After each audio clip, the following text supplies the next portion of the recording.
one of the questions that I kept asking Mike and Dan, and if you will and Stephen, one of the questions I kept asking, is there a pick here that would give us a big compliment to what Micah is? Is there a pick here that would make him have more pressure, pass pressure, or let us use him more flexibly behind the line of scrimmage, get more blitz out of him, or get that? Where's the complementary aspect to it? And we really addressed that good. And I think that when you look at Damian Clark and you look at Harper, I think that, and then when you step over and look at Sam Williams, I think we have really upped what the options that we have with Micah.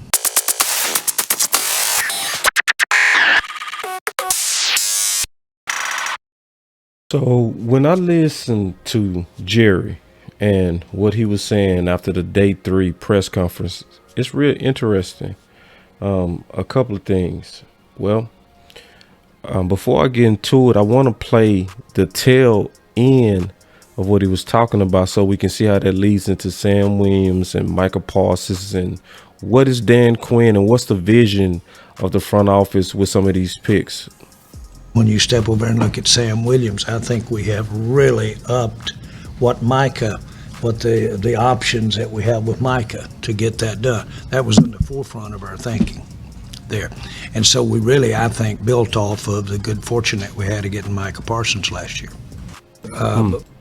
So you can see the acquisitions to the linebackers was a big thing to the Dallas Cowboys, because before the draft, I was saying, and I wasn't getting a lot of community help and lobby on this, I was saying that linebacker, especially middle linebacker, is our biggest need. And coming out the draft, you can see that front office felt the same way, and I could tell you why. And I did a video on this, right? And I want y'all to check it out. I'm gonna leave it in the description. It's real informative. But I talked about the 5 reasons why middle linebacker is the biggest need for the Dallas Cowboys. The 5th thing that I put, and I said the most important, was to protect the queen, Micah Parsons. Because I was saying, basically, in a nutshell, just to sum it up, that the versatility of Micah Parsons is what makes this defense powerful. Just like a chessboard. When you look at a chessboard, the queen is the most powerful piece. It can kill from multiple directions, and it can kill from long distance, similar to Micah Parsons. He can play so many different types of positions, all at an elite level, that you have to protect him. When you're looking at Sam Williams, you're looking at something a little bit different. When you're looking at Sam Williams, you're more so looking at what I would consider a pawn or a bishop, but I'm gonna more so say pawn because he has the ability to become a queen, right? What do you mean by that, boss? Well, it's a bunch of pawns every time you start a game of chess, but a few of them actually can become the queen if they get to the end or the other side of the chessboard. And just like Micah Parsons, he's a very gifted, freakish athlete, very freakish. So when you look at him and you look at the freakish nature that he has at 6'4", 261 pounds, he ran a 4.46. What stood out was his sacks and his tackles for loss. I messed up on the sacks. That should be 12.5.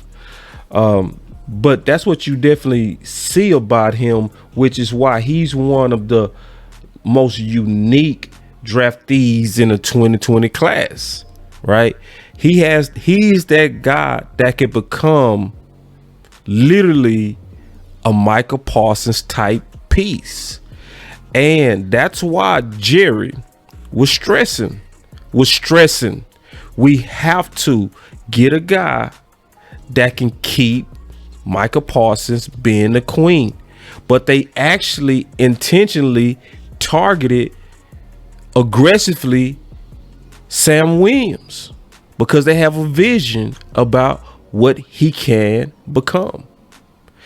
And it's going to be up to Dan Quinn to mold him to a potential queen, because Sam Williams, he has the freakish athleticism. He blew up. I mean, production was outstanding, right? Just outstanding. When you look at his production, you're talking about 12.5 sacks and 15 tackles for loss. That's a person who lived in the backfield. And he was listed as a linebacker 2 years old earlier. His last year, he was listed on the defensive line. So that's saying, depending on what type of linebacker he played, that he did all of that production without even having a lot of experience at the position. So that's why you got to say that man really has queen potential, right?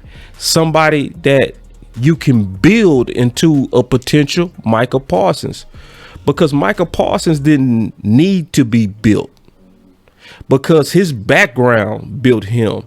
He was a multiple athlete that was great at all of it and developed at all of it.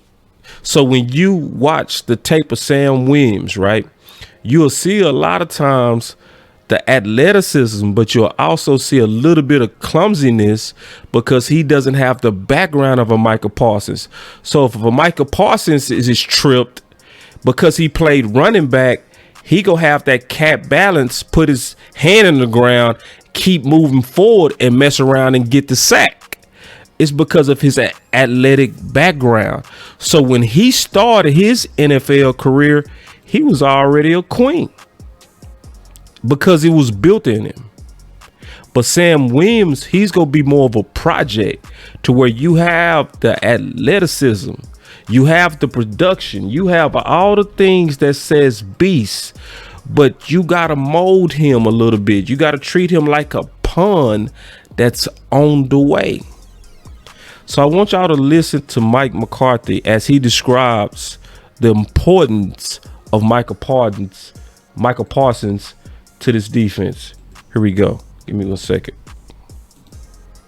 Linebacker depth, how important is that when Micah maybe can move around, and the more depth you have there, the more versatile he could be on defense? I mean, it's very important, and that. Before we get started, I love that back and forth, that silent back and forth with Steven and Mike McCarthy, because as the reporter was asking this question, Steven handed it to Mike, and Mike shook his head like, yeah, I got this. Like, I'm going to answer that question.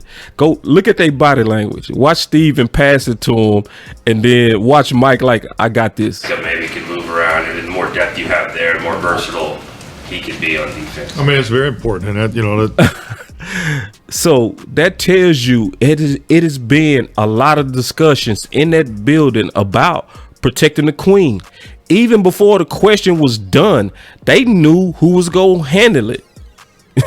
The question wasn't even done, and he was already looking at Mike like, yeah, you got that question. Because likely Mike has been leading the charge on protecting the queen, Micah Parsons. But listen. Linebacker depth, how important is that when Micah maybe can move around, and the more depth you have there, the more versatile he could be on defense? I mean, it's very important, and that those are conversations that are ongoing. I mean, it's obviously Mike is a featured player on our defense, and as much flexibility that we can put around him to really take advantage of his flexibility.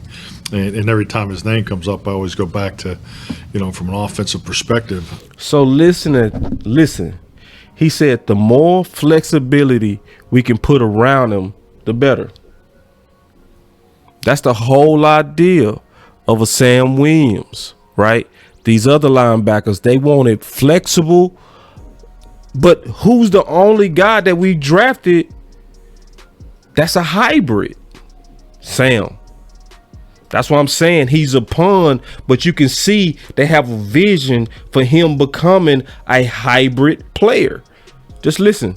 I'm gonna rewind it a little bit. Listen. And every time his name comes up, I always go back to, from an offensive perspective. I mean, he's someone that every week is going to be targeted as far as how, the offense is going to try to help, whether it's in protection or so forth. So, yeah, definitely.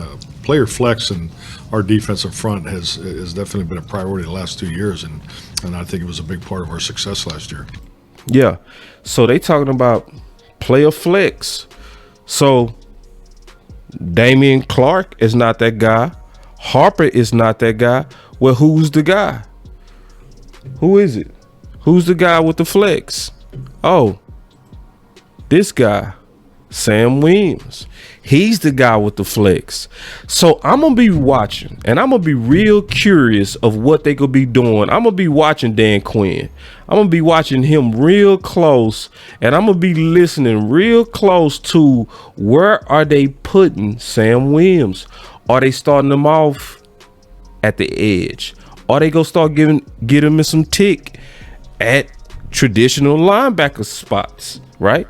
Like, what are they going to do to maximize the protection first of Micah Parsons, the development of another potential Micah Parsons and Sam Williams? But to me, one of the most exciting picks, hands down, is the combination of Sam Williams with Dan Quinn. I've been listening to my brother-in-law, and he's been doing a good job this past week of explaining something that's significant. He said it's a lot of people that like to judge players by themselves. Oh, we got Sam Williams and he doesn't have the hips, or he doesn't have this or that. He said that's the wrong way to look at any one of those players. He said the first thing you got to do, and I agree with this a whole 1000%, that's why I'm quoting him, is first of all, you got to look, what system is he coming in? Sam Williams is going with a guy that has proven that he will maximize your strengths as well as develop you. So it's not about this stiff hip Sam Williams. It's about the vision of the coach that can loosen them hips up. Who knows? Maybe he might make him take salsa classes. I'm dead serious. Like, you dealing with a teacher. You dealing with a guy that'll say, this is who you are. This is who you can be. But these are the things you're going to need to do to become a queen. Because just imagine, just put this in your imagination as you watch Sam Williams. Just imagine if we not only able to have one queen on a chessboard, or a guy that can play multiple positions like Micah Parsons. What if Quinn is able to develop two? Just put that in your imagination. So I see what you're doing, Dallas Cowboys. If y'all agree with this thought, y'all make sure y'all put a comment in the comment section, and obviously like and subscribe to the video, and obviously donate as well to BossCowboySports $. But anyway, that's my assessment on Sam Williams, and I'm excited. I'm gonna be watching him closer probably than any one of the draftees, because I think he has the most upside by far. This is Boss Cowboy Sports, where your voice matter. Stay up and peace.